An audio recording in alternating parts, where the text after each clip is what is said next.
کون سا بندہ کامیاب ہے اور اللہ کے نزدیک کون سا بندہ ناکام ہے۔ ایمان والا اللہ کی نظر میں اتنا قیمتی ہے کہ صرف ایمان لے آیا اور کوئی عمل زندگی بھر نہیں کیا، تب بھی یہ ایک نہ ایک دن جنت میں جائے۔ نمازیں چھوڑی، روزے قضا ہوئے، دنیا میں اور گناہ ہوئے، لیکن توحید پر تھا، ایمان پر تھا۔ روایت میں آتا ہے کہ اللہ تبارک و تعالی قیامت میں فیصلے کے بعد جہنمیوں کو جہنم میں بھیجیں گے، جنت والوں کو جنت میں بھیجیں گے۔ لیکن جہنمیوں میں دو طرح کے لوگ ہیں، ایک وہ جو ہمیشہ کے لیے، اور ایک وہ کہ جن کو جہنم سے نکالا جائے گا۔ اور نکالا بھی کیسے جائے گا؟ روایت میں آتا ہے کہ جس کے دل میں جو کے دانے کے برابر، جس کے دل میں گیہوں کے دانے کے برابر، یا جس کے دل میں رائے کے دانے کے برابر بھی ایمان ہے، اللہ تعالیٰ اس ایمان والے کو ہمیشہ کی جہنم نہیں دیں گے۔ لیکن کافر، مشرک، اللہ کا انکار کرنے والا، اللہ کے ساتھ لوگوں کو شریک کرنے والا، یہ چاہے جتنے دنیا میں اچھے اعمال کر لیں، آخرت میں ان کا کوئی حصہ نہیں، ہمیشہ کے جہنم، ہمیشہ کے جہنم، کبھی ان کو وہاں سے نکلنا نصیب نہیں ہوگا۔ اس سے اللہ تبارک و تعالی ایمان والوں کو ایمان کی قیمت سمجھا رہے ہیں۔ کافر جتنے اچھے اعمال کر لیں، چاہے زندگی پر کسی کو کوئی تکلیف نہیں پہنچائی، مال اس نے لوگوں پر لٹایا، لیکن ان ساری چیزوں کا بدلہ اسے دنیا میں ملنا ہے، آخرت میں کوئی بدلہ نہیں۔ اگر کسی کو بدلہ مل جاتا تو ابو طالب سے بہتر کوئی نہیں تھا، جس نے نبی پاک صلی اللہ علیہ وسلم کی 1-2 سال نہیں، تقریباً 42 سال تک نبی پاک صلی اللہ علیہ وسلم کی خدمت کی ہے، آپ کو پالا پوسا ہے، آپ کی شادی کروائی ہے، کیونکہ ماں تو بہت چھوٹی عمر میں چلی گئی تھی، دادا بھی 2 سال کے بعد چلے گئے، 8 سال کی عمر سے لے کر 50 سال تک نبی پاک صلی اللہ علیہ وسلم کی بچپن میں تربیت کی، جوانی میں اپنا مال لٹایا، اور جب آپ نے اعلان نبوت کیا، نبی ہونا لوگوں کے سامنے ظاہر کیا، مکہ کے کافروں کے سامنے، مشرکوں کے سامنے ابو طالب ڈال بن کر کھڑے رہے۔ لیکن ان کے متعلق اللہ کے نبی کو بہت زیادہ غم تھا کہ میرا چچا دنیا سے بغیر ایمان کے نہ جائے، لیکن موت کے وقت جو ہے وہ ایمان نہیں لایا۔ آخر میں بھی اللہ کے نبی نے کہا تھا کہ چچا جان، کلمہ میرے کان میں ہی پڑھ دو، قیامت کے میدان میں اکیلا کافی ہو جاؤں گا تمہاری گواہی کے لیے۔ لیکن ابو طالب کہتا ہے کہ نہیں، میں آگ کو عار پر یعنی شرم پر ترجیح دیتا ہوں۔ میرے مرنے کے بعد مکہ کی بوڑھیاں کیا کہیں گی کہ ابو طالب ڈر گیا، اس لیے باپ دادا کے مذہب سے ہٹ گیا، اس لیے میں تیرا مذہب قبول نہیں کرتا۔ حالانکہ ابو طالب نے جو اشعار کہے ہیں، آپ کی شان میں جو تعریف کی ہے، شاید زندگی پر ہم میں سے کسی نے ایسی تعریف نہیں کی۔ ایسے تعریف کے اشعار نبی پاک صلی اللہ علیہ وسلم کے لیے کہیں۔ 42 سال تک نبی پاک صلی اللہ علیہ وسلم کی ڈال پر کر رہنے والا شخص، روایت میں آتا ہے عذاب تو ہمیشہ کا ہوگا، لیکن نبی کی خدمت کی وجہ سے اتنا کر دیا گیا ہے کہ باقی جہنمیوں کے مقابلے میں ہلکا عذاب ہوگا۔ اور وہ کیسا ہوگا؟ ان کی جوتیوں کے نیچے انگارہ رکھ دیا جائے گا، جس کی وجہ سے ان کا دماغ پکتا رہے گا، کھولتا رہے گا، لیکن عذاب ضرور۔ میرے بھائیوں، یہ ہمارے لیے سبق ہے سوچنے والی بات ہے۔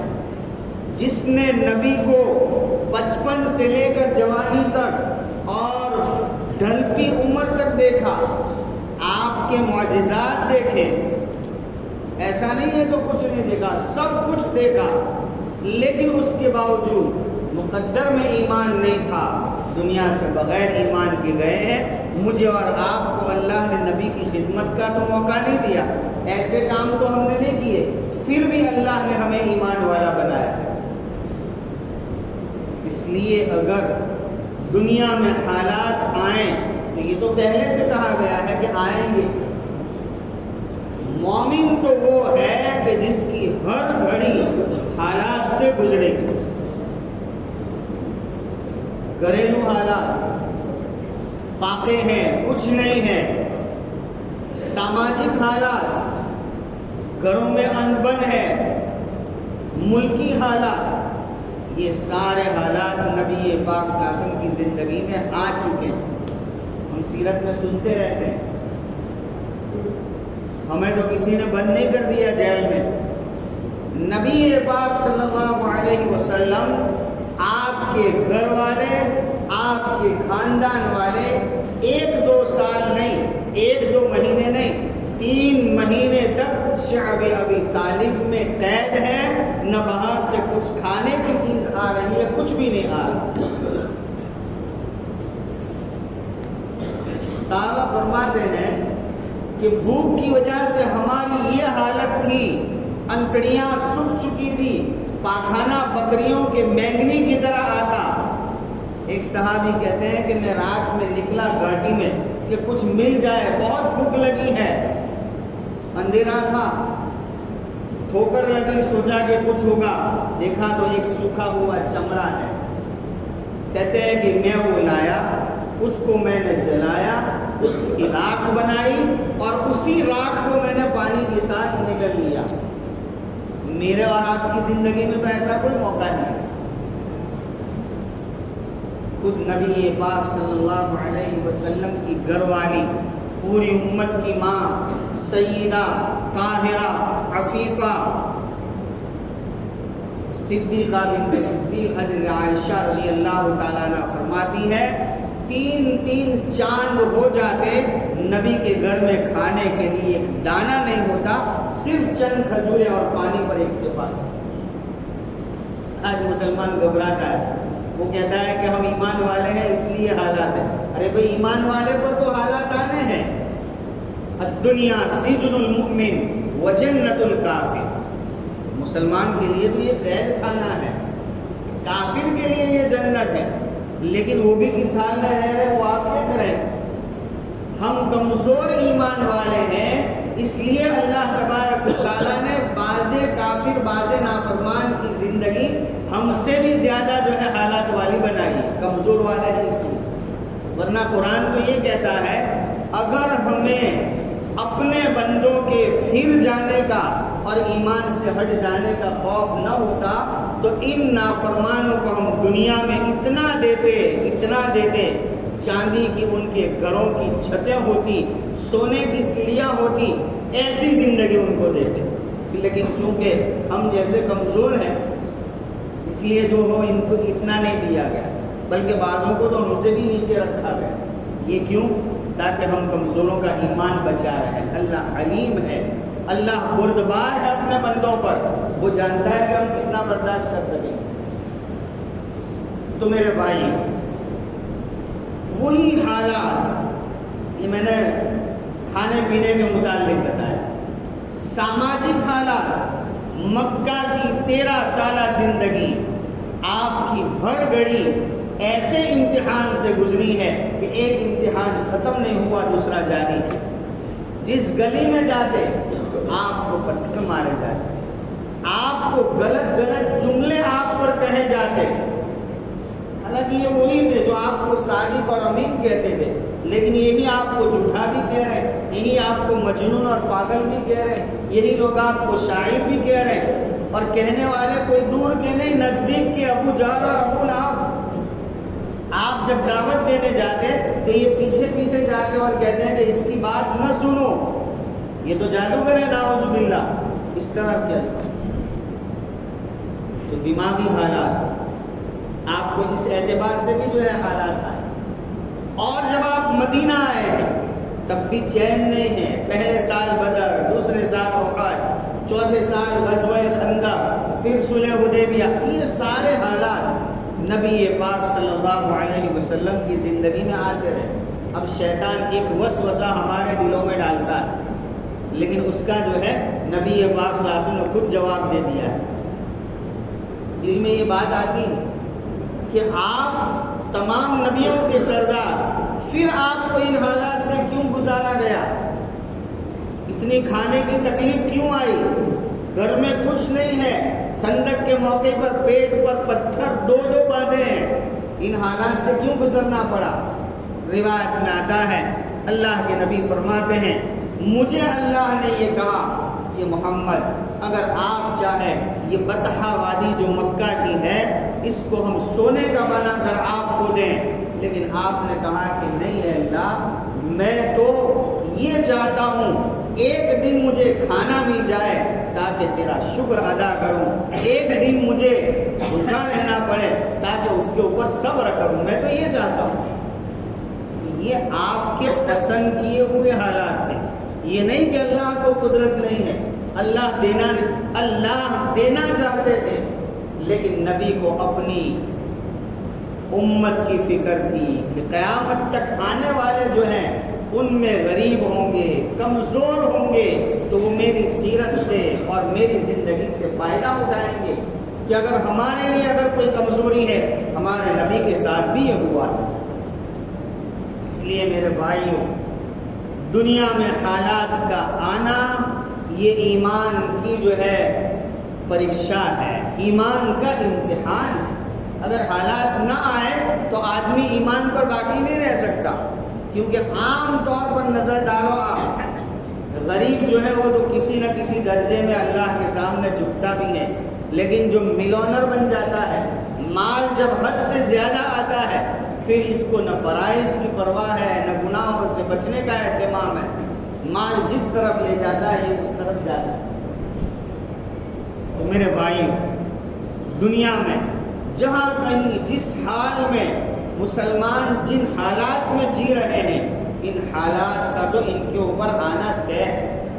کیونکہ اللہ قرآن میں کہہ رہا ہے حالات کے آنے کا مطلب یہ نہیں ہے کہ جو حالات میں نہیں ہے وہ حق پر ہے نا. جس وقت نبی پاک صلی اللہ علیہ وسلم آپ کے صحابہ شعب ابی طالب میں ہیں، زندگی گزار رہے ہیں، وہاں قید خانہ ہے، اس وقت ابو جہل اور اس کا ٹولہ مزے سے اپنی حویلیوں میں مزے کر رہے ہیں. کیا ابو جہل حق پر تھا؟ ابو لہب حق پر تھا؟ نہ، نہیں تھا. خلاصہ یہ ہے کہ حالات اللہ اپنوں پر لاتے ہیں. کیوں؟ تاکہ اپنوں کو وہاں کچھ دیں. اور یہ کوئی سمجھنا مشکل نہیں ہے. آپ گھر میں اپنی اولاد کو ڈانٹتے ہیں، بازار میں کسی کی اولاد کو نہیں ڈانٹتے. کیوں؟ اس لیے کہ آپ کو پتا ہے کہ اگر اس کی عادتیں صحیح نہ کی گئی تو پھر یہ میری عزت کے نکالنے کا سبب بنے گا. اور دوسرے کا کہتے ہیں کہ میں تو اس کو کچھ نہیں کہہ سکتا. ایمان والے چونکہ اللہ کے ہیں اس لیے اللہ ان حالات میں لا کر ان کے گناہوں کو دھوتا ہے تاکہ آخرت میں مشرکین اور کفار کو موقع نہ ملے کہ اللہ یہ کیا ہوا، تو نے ان کو بھی دنیا میں دیا تھا، ہمیں بھی دیا تھا، صرف ان کے پاس کلمہ تھا، آج ہمیں بھی وہی چاہیے جو ان کو مل رہا ہے. یہ موقع اللہ ان کو نہیں دینا چاہتا. اس لیے اللہ تبارک و تعالی دنیا میں یہ حالات لا کر مومن بندے کے ایمان کو سنوار رہے ہیں. لیکن کون بندہ جو ان حالات میں یہ کہے کہ حسبنا اللہ ونعم الوکیل. قرآن کی آیت ہے، صحابہ کی دعا ہے، اللہ کے نبی کی دعا ہے. ہم جن حالات میں ہیں اللہ ہمارے لیے کافی ہے اور وہ بہترین کارساز ہے، بہترین ہماری تربیت کرنے والا ہے. اسے پتہ ہے کہ ہمیں کیوں غریب رکھا گیا، اسے پتا ہے کہ ہماری اولاد کو جوانی میں کیوں موت دی، اسے پتا ہے کہ ہمیں کیوں بیمار کیا گیا، یہ ساری باتیں اسے پتا ہے۔ تو حالات جب آئیں تو ان حالات میں بندہ اللہ کی طرف متوجہ ہو اور اللہ سے کہے اے اللہ میں تیرا کمزور بندہ ہوں، تو مجھے عافیت دے دے، یہ بندہ اللہ سے مانگے۔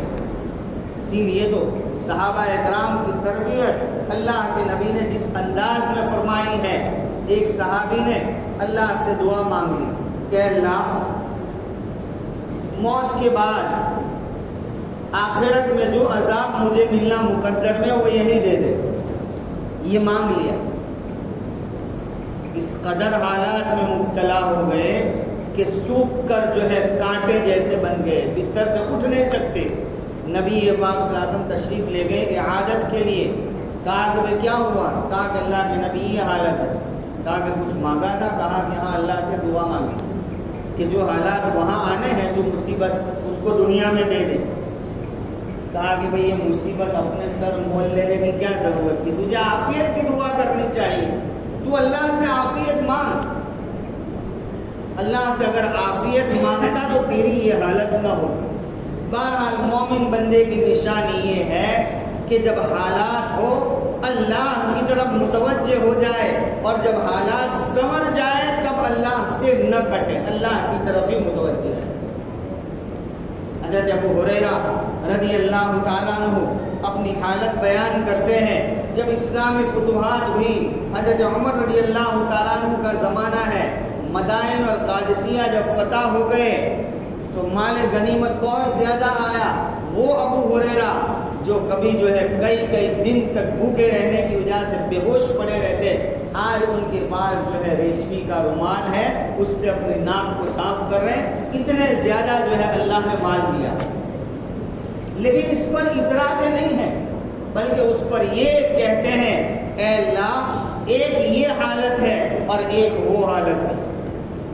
تو صحابہ حالات کے ہٹنے کے بعد اللہ سے کٹتے نہیں تھے، اللہ کے ساتھ اور جڑتے تھے، بلکہ حضرات صحابہ تو یہ کہتے تھے کہ کہیں ایسا نہ ہو کہ اللہ کے نبی کی صحبت، دین کی قربانیاں دینے کے بعد یہ جو ہمیں دنیا ملی ہے، ایسا نہ ہو کہ ہمیں ان قربانیوں کا بدلہ دنیا ہی میں مل جائے اور آخرت میں کچھ نہ ملے، اس سے ڈرتے تھے۔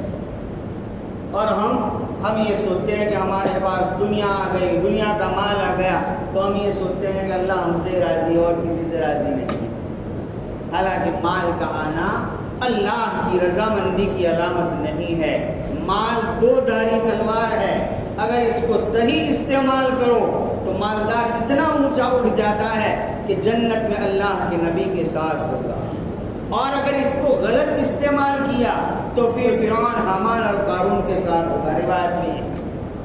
اس لیے میرے بھائیوں، اللہ تبارک و تعالیٰ نے ایمان جو دیا ہے، اس ایمان کے جو تقاضے ہیں ان تقاضوں پر عمل کرو، ان تقاضوں کو اپنی زندگی کے اندر لانے کی کوشش کرو، اور اگر کوتاہی ہو جائے اللہ سے معافی مانگو۔ یہ چیز اگر ہمارے اندر پیدا ہو جائے، نماز چھوٹی ہے مسئلہ نہیں ہے، لیکن نماز چھوٹنے کے بعد اگر غم نہیں ہے، قضا نہیں کرتے ہیں، بہت بڑا مسئلہ ہے۔ اسی طرح سے دین کی کوئی بھی بات، اگر ہم نے کوئی فرض چھوڑ دیا، کوئی گناہ کر دیا، اگر گناہ کرنے کے بعد دل کے اندر احساس پیدا نہیں ہوتا ہے، سمجھ جاؤ ایمان بہت کمزور ہے، اور اگر احساس پیدا ہو گیا، توبہ کر لی، تو یہ اس شخص سے بہتر ہے جو نوافل میں تو رہتا ہے لیکن اللہ سے ڈرتا ہے، کیونکہ اللہ سے ڈرنے والا جتنا اللہ سے قریب ہوتا ہے اور کوئی اللہ سے قریب نہیں۔ حدیث میں نبی پاک صلی اللہ علیہ وسلم خود فرما رہے ہیں کہ میں تم میں سب سے زیادہ اللہ کو جاننے والا، اور میں تم میں سب سے زیادہ اللہ سے ڈرنے والا۔ اس لیے میرے بھائیوں، یہاں آیت کریمہ کے اندر اللہ تبارک و تعالیٰ ہم سے کہہ رہے ہیں احسب الناس ان یترکوا ان یقولوا آمنا، کیا تم لوگوں نے یہ گمان کر لیا کہ ایمان لانے کے بعد ایسے ہی چھوڑ دیے جاؤ گے اور تم امتحان میں مبتلا نہیں کیے جاؤ گے؟ حالانکہ تم سے پہلے لوگوں پر اس قدر امتحان آئے کہ قوم اور وقت کا نبی بھی یہ کہنے پر مجبور ہوا متی نصر اللہ، اللہ کی نصرت کب آئے گی، اللہ کی مدد کب آئے گی۔ میرے بھائیو، اللہ تبارک و تعالیٰ نے جو زندگی دی ہے اس زندگی کو ہم اللہ کو راضی کرنے کے لیے خرچ کریں، اور اس کے لیے 24 گھنٹے مسجد میں بیٹھنے کی ضرورت نہیں ہے، بلکہ جو اعمال ہیں ان اعمال کو ہم کریں، اعمال کرنے والوں کے ساتھ جڑیں، مسجد کو اپنا جو ہے سینٹر بنائیں، مسجد میں اپنا وقت دیں، ایمان والوں سے، ایمان علم والوں سے مل کر رہیں، جڑ کر رہیں، تب جا کر ہمیں یہ ہوگا کہ بھئی ہم اپنی اولاد کی تربیت کیسے کریں، ہماری تربیت کیسے ہو۔ لیکن اگر مسجد سے دور رہے تو پھر یہ سارے حالات آئیں گے۔ اس لیے میرے بھائیوں، ایمان والے کی علامت اور نشانی یہی ہے کہ جب اس پر حالات آئیں تو یہ متوجہ ہوتا ہے اپنے اللہ کی طرف اور مدد مانگتا ہے اللہ سے کہ اللہ تو ہی میری مدد کرنے والا ہے۔ اس لیے اللہ سے مانگتے رہیں گے، عافیت اللہ سے مانگتے رہو، ایمان کی سلامتی مانگتے رہو، اللہ کسی کا محتاج نہ بنائے یہ مانگتے رہو، پھر دیکھو زندگی جینے کا مزہ۔ چٹنی روٹی میں بھی وہ مزہ آئے گا جو مرغن اور اچھی اچھی غذائیں کھانے میں مزہ نہیں آتا ہے۔ ایک واقعہ بیان کر دوں اور پھر بات ختم کروں۔ ایک اللہ والے کے پاس ایک بادشاہ آیا، بعض بادشاہ بھی جو ہے اللہ والوں کے پاس جایا کرتے تھے اور اپنی اصلاح کرایا کرتے تھے۔ بہرحال وہ آئے اور جو ہے بادشاہ سے کہا کہ بھئی بیٹھو، ٹھیک ہے، جو اکرام تھا وہ کیا۔ اس کے بعد بادشاہ سلامت نے دعوت دی کہ حضرت ہمارے یہاں آپ کی دعوت، آپ تشریف لائیں۔ حضرت نے کہا کہ بھئی میرے لیے تو جو ہے تمہارے یہاں آنا بہت مشکل ہے، تمہارا کھانا مجھ سے کھایا نہیں جائے گا۔ انہوں نے کہا کہ نہیں حضرت، آپ کی طبیعت کے مطابق بنے گا۔ پھر جو ہے کچھ ہدیہ پیش کیا تو وہ ہدیہ جو ہے انکار کر دیا کہ یہ ہدیہ میں نہیں لیتا۔ کہا کہ لوگوں میں تقسیم کر دینا، تاکہ آپ بھی کر دو، آپ بادشاہ ہیں، مجھے یہ تو شکر کر دو۔ پھر اپنے یہاں جو سوکھی روٹی پڑی تھی وہ سوکھی روٹی اس کو کہا کہ لو یہ جو ہے میرے یہاں پڑی ہے، آپ اس کو ذرا کھا لیں، میرے یہاں اس کے علاوہ اور کچھ نہیں۔ بہرحال وہ بادشاہ کہاں جو ہے نرم نرم غذائیں کھانے والا، اور یہ سوکھی کئی دنوں کی روٹی، اول تو دانت اتنے مضبوط کہ چبائے چبتی نہیں ہے، اور پھر جو ہے گلے سے اتارنا کیسے ہو سکتا ہے؟ ہم جب اے سی میں رہتے ہیں تو پھر بغیر پنکھے کے رہنا تو بہت دور کی بات ہے، بس ایسا ہی معاملہ ہے، طبیعت کو جیسی عادی بناؤ گے ویسے بن جائے گا۔ تو بہرحال وہ اس سے اتر نہیں رہی تھی تو پانی پی کر اس نے اتارا۔ کہا کہ کیا ہوا؟ کہا کہ حضرت اتنی سوکھی روٹی گلے سے اتر نہیں رہی ہے، لیکن آپ کا تبرک سمجھ کر ہم نے کھا لیا ہے۔ فرمانے لگے اے اللہ کے بندے، جس طرح سے تجھے یہ سوکھی روٹی نہیں اترتی ہے جو ہم روزانہ کھاتے ہیں، اسی طرح سے تیری دنیا بھی ہمارے گلے سے اتر نہیں رہی ہے، اس لیے یہ مصیبت بھی لے جاؤ اور دعوت بھی مت کرو۔ بات یہ ہوتی ہے بھائی، یہ کیا ہوتا ہے؟ مال جب دل میں نہیں ہوتا ہے تو پھر دنیا کی ہر چیز کے اندر اللہ کی خوشنودی نظر آتی ہے، اللہ کا جلوہ نظر آتا ہے، لیکن جب مال دل میں آ جائے تو پھر آدمی دنیا کو دنیا کی آنکھ سے دیکھتا ہے، اللہ کی آنکھ سے نہیں دیکھتا۔ اللہ تبارک و تعالی ہمیں کل کی سنی باتوں پر عمل کرنے کی توفیق